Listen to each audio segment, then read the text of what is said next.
Welcome to Muddy River News this week, furnished by Harvey's. I'm Bob Gough. Dr. Brian McGee is my guest today, the president of Quincy University. Welcome. Happy to be here, Bob. Favorite time of year? It is. I get students back. No university feels right without its students, and they're already here for football and some of our fall sports. More will be coming in the next few days. It's going to be an exciting time as we start on August 21. How's enrollment looking? You know, we never give a number at this time of year, you know that, but last year we had 307 in our freshman class, largest freshman class in 30 years, 8% enrollment growth year over year. This year is looking very, very, very good. That's great news because of course we all want a full campus there at 18th and College. And have you done a lot of physical improvements to the place over the last couple of years? Absolutely the case. Several of our buildings have had different kinds of renovations, whether in individual classrooms or other student spaces or the entire buildings. I have spent a lot of money and time on Padua Hall, for example. Yeah. Our wonderful freshman men's residence hall hasn't always been used for that in the last few decades. It's now back to its original purpose, and that hall is going to be chock full of freshman men in just a few days. What is the biggest physical project that you haven't started yet, but once you get the time and money, you'd like to undertake? Oh heavens! I'm a college president. We always want to improve our campuses. We have made great progress on renovating an enormous number of our classrooms, but I'll never be happy until I've touched every one of those since arriving at QU. We've had some tremendous improvements in labs in the last several years at QU, but as we add more sciences to QU, I'm committed to making sure we have the lab space to match that, whether it's for computer science and cybersecurity and business analytics, where we've already built great labs, to new programs like engineering, where we'll be building new labs for them in addition to refreshing and expanding some of our labs in the basic sciences. You mentioned the business program. Of course, you got the very generous donation from the Oakley family for the School of Business. How have you been able to implement those dollars? It's been great from the perspective of creating new resources. We have multiple classrooms that have been completely refreshed and which are serving our business students. It has created opportunities for us with expanded scholarships for our students in business.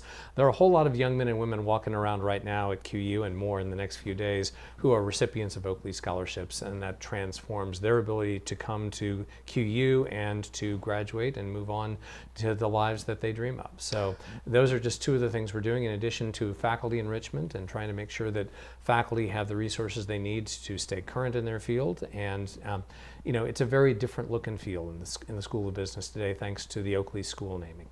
And another donation you got a few years back was for the Connie Neiman Music Center, and I spent some time in that building because I'm involved in some of the retreat program, the Catholic retreat programs. So, and I've noticed the changes and improvements that have gone on there as well. It's always been North Campus, and it's always been just a little bit away from the main campus, but it seems like that there's been more activity out there as of late. There has, as our student body has grown, and I'm pleased to say that every year I've been at QU, we've had a larger freshman class, we've had growth at the university. We're making more and more use of the North Campus, which was of course built in the 60s as a seminary. It's a huge complex, and since we acquired it in 1986, we've made good use of it, but maybe not as good as it could have been. So we're now planning renovations to support new academic programs, and we are seeing more and more students out there just because we have more students everywhere, Bob. And it has got a great feel to it, and also I know there's an auditorium, a smaller auditorium out there, but still it's a pretty versatile space. It is. I love the space that's been created as part of the Connie Neiman Newman Center. We have both fixed and flexible seating options, and at QU we don't have as many large format auditoriums and classrooms as other universities might have. That's in part because we built for small classes and the direct student contact that we're so proud of. But we do need those larger spaces too, and we're seeing more and more utilization of them. Now, aside from the academic mission, of course, with the Franciscan mission of the college, something else that ties in out there really nicely. I know it's kind of I don't want to say it's a secret location, but it's kind of a hidden gem, is the outdoor Stations of the Cross that's been installed out there. It is beautiful. Well, it is a great place to just go out there, sit, and just think. Yeah, for those in your audience who aren't as familiar with QU, we have two wonderful things happening on our North Campus. We have academic programming for the fine arts and for the sciences, but we also, on the north side of that North Complex, have the Franciscan Retreat Center, which serves hundreds and hundreds of people each year, from teenagers to adults, who are trying to connect or reconnect with their faith. And for those of us working in a Catholic and Franciscan tradition, that's an important part of the mission, and we serve the entire region with that programming. That includes an outdoor Stations of the Cross, made possible just a few years ago by a generous gift from an alumni couple that now lives in Colorado. And if you want a moment to contemplate the way of the cross, to experience a reconnection with your faith through praying at the stations, then that is a wonderful space for you. And again, I think, I've always thought that part of the attraction to coming to Quincy University is if you are a faith-filled young person and you want that in your life. I mean, there's nothing better than this small, intimate, family college atmosphere for that, because my wife and I also, we attend several masses out at UQ Chapel, or the chapel out there on Sunday evenings, and it's during the school year, it's great because you just see all these young people out there during Mass. Yeah, and the chapel's another place we've done work in recent years, including this summer. And you've seen a few changes in the chapel as we try to make sure that it is serving our community wonderfully and well. It is the spiritual home of the campus, both for our Catholic and our non-Catholic students, many of whom have an opportunity to reconnect with their own faith life and experience, or to experience faith-based education for the first time. So that is essential to who we are and what we do, and thank you for going there, Bob. It is. It's just a wonderful place. Another physical improvement that's coming up is to the floor and the area at Pepsi Arena. Talk about that a little bit. Absolutely. Pepsi Arena, for those who have been around so long that they remember it as Memorial Gym. I'm there, yeah. Which was built right after World War II. Yeah. That is a wonderful old space. If you think about basketball as it was once played, you can reconnect to the history of the game just by walking into Pepsi Arena. And I think it's the best place to play in our athletic conference. The crowd is close, there's plenty of seating, but the intimacy of the experience, it's really the best of the game in its traditional sense.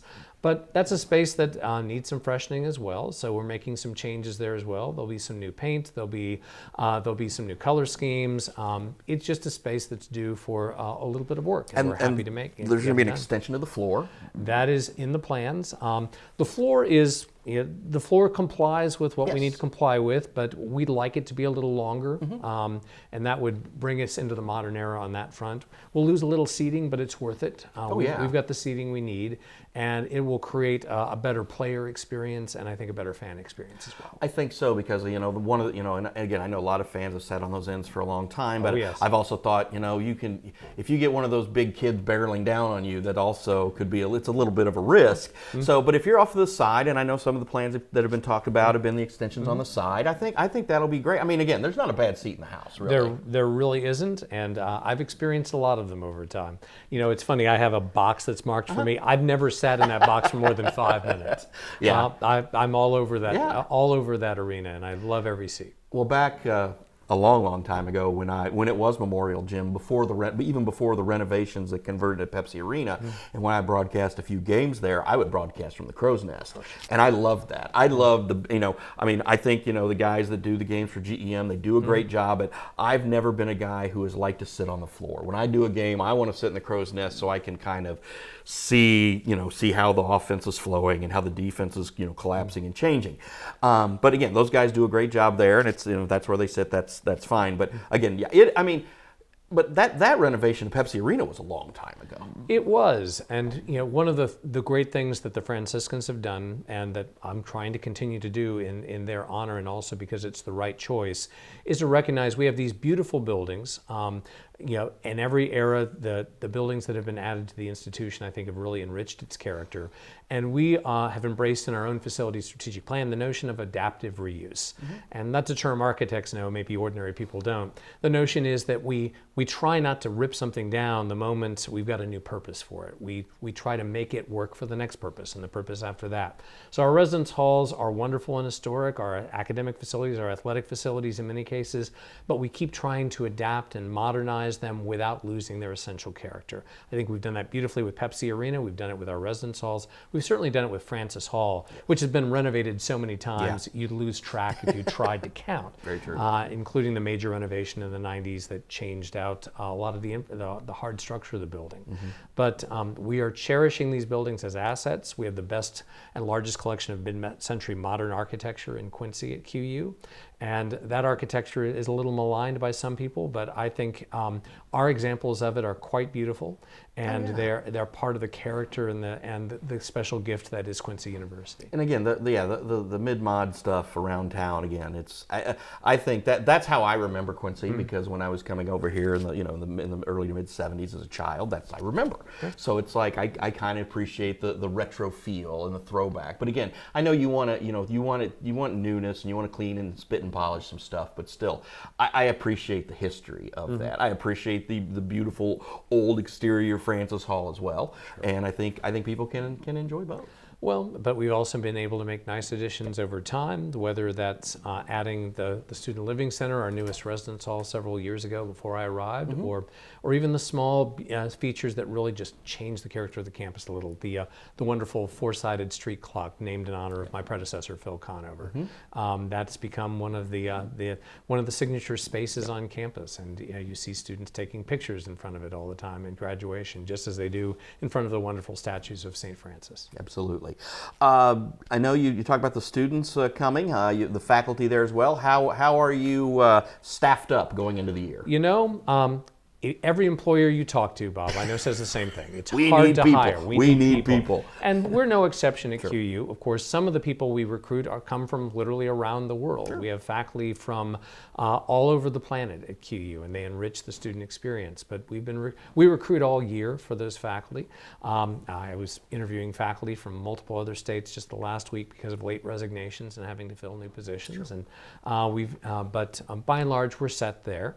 The challenge we often have are with the staff positions. Those are more local hires typically, and like every place else, we've taken care of it, but it wasn't easy. No, it remains to be the challenge in the community. No question about it. Well, I'd like to think I'm part of the solution at Yes. QU. Oh, yeah. We bring people to QU from all over the region and the world, and we keep many of them in QU in Quincy after they graduate. I mean, again, I know several of my friends who were in town who came from Chicago or St. Louis, and now they've been Quincyans for 25, 30 years. And yeah, and we snuck out upon them. They fell in love with the place, and they stayed. And I'm certainly in love with Quincy, and I'm passionate to tell Quincy's story, Adams County's story, the region's story, wherever I go. Well, it's great to have you here. Thanks again for stopping by, and I look forward to being on campus soon. Well, come early, come often, Bob, and may you enjoy the Hawks at athletic competition, and may you enjoy the campus whenever you're there for any kind of programming. Thank you, Dr. McGee. God bless, Bob. Have a great day, and it's always a great day to be a Hawk. That's all the time we have for now. I'm Bob Gough. We'll see you next week.